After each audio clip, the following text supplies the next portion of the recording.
Assalamualaikum warahmatullahi wabarakatuh.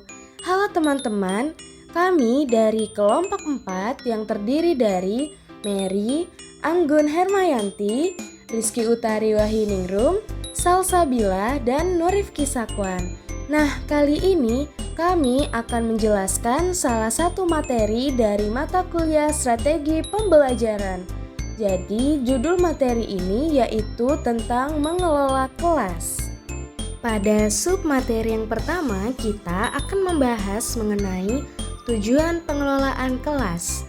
Tujuan dari pengelolaan kelas adalah suatu aktivitas untuk membantu calon guru dalam mengambil keputusan yang terinformasi tentang strategi kelas untuk mengontrol dan mengelola lingkungan instruksional. Terdapat dua hal penting yang harus kita ketahui dari tujuan pengelolaan kelas. Yang pertama ada mengubah definisi disiplin dan yang kedua ada variabel manajemen kelas. Kemudian pada submateri yang kedua kita akan membahas mengenai dampak masyarakat pada pengajaran dan ruang kelas. Ruang kelas adalah lingkungan sosial, lingkungan emosional, serta lingkungan belajar. Guru harus secara sadar menangani banyak sikap dan kebiasaan siswa serta menghindari hambatan sosial dan stereotip.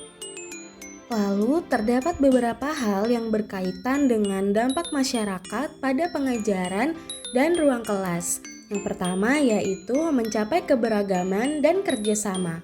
Kemudian yang kedua ada masalah gender dan ras. Yang ketiga kesetaraan pendidikan dan pelacakan siswa. Yang keempat mendorong keterlibatan orang tua.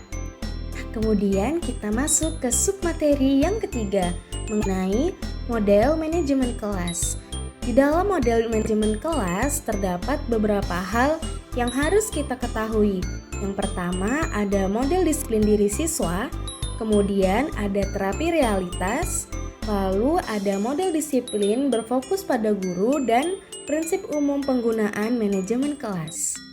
Kemudian kita masuk ke submateri yang keempat tentang mengelola rutinitas kelas. Model manajemen kelas memberikan strategi untuk mengelola interaksi instruksional dan perilaku di kelas. Terdapat 3 elemen kunci yang digunakan guru untuk secara efektif menetapkan aturan dan rutinitas pengelolaan kelas yang terdiri dari yang pertama ada merencanakan dan mempersiapkan ruang kelas. Yang kedua, memilih dan menetapkan aturan kelas. Yang ketiga, memelihara catatan siswa secara efisien. Yang terakhir kita masuk pada submateri mengelola lingkungan kelas. Terdapat 5 unsur penting yaitu 1.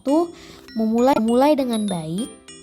Yang kedua, memberikan arahan yang efektif.